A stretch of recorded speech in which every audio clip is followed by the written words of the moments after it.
Hey, hey, hey. Here you go. He was in the neighborhood, wandering around. He was clearly a lost dog. No one was able to get close to him. I had gone out trying to find him. I started tossing him treats, and if I backed off, he would come and get the treat.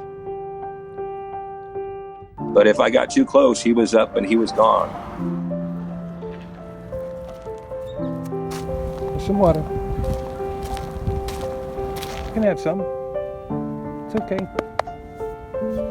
We kept on doing that day after day. Come here, good boy.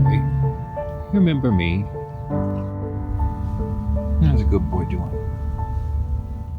I was able to get close enough to have him take treats from out of my hand. That's it.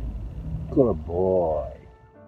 I had heard that Francis would run around with another loose dog in the neighborhood.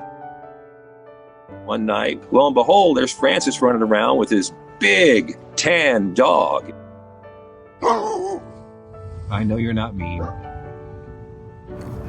So I've named this dog Francis. And this is his big tan friend. So that's when I first saw Howard. I found out that Howard's owners left him behind. Okay. I've tried to call Francis over, and Good boy. Howard came as well. Howard didn't like me at first. Fortunately, with a nice, delicious treat, he wound up warming up to me even faster than Francis did. That's a good. Hi, partner. Sit. Good boy. Good boy. I was able to give Howard a scratch behind the ears and under the chin. And you're a good boy too, Francis. It was almost like Francis got jealous. And then the next thing you know, Francis is right next to me and I'm able to give him scratches and pets. That gave me such a boost of confidence that, okay, one way or another, we're going to get Francis safe. Come here.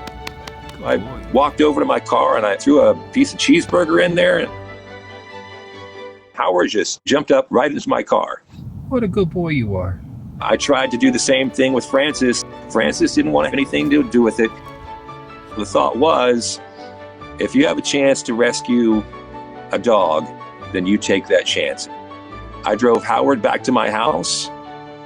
The plan was that I would come back the next day with Howard and try again with Francis, but it wound up never getting to that point. I come out the next morning to see how Howard is doing, and in my driveway, I see Francis, and I can't believe it. Good boy. You want to go see your friend?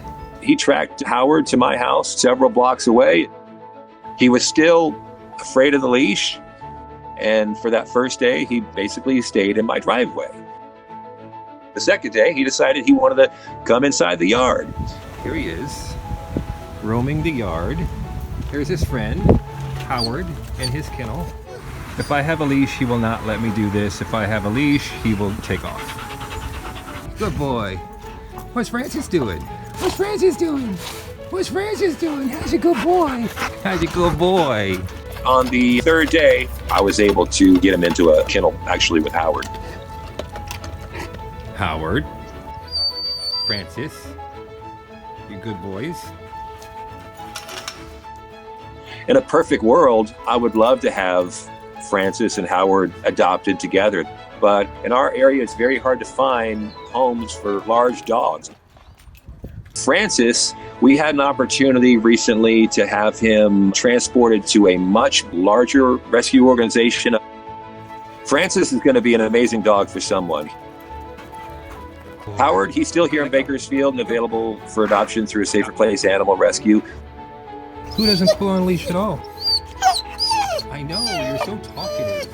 Howard wouldn't have been rescued without Francis, and Francis wouldn't have been rescued without Howard. So they kind of saved each other. I was just lucky enough to be in there somewhere.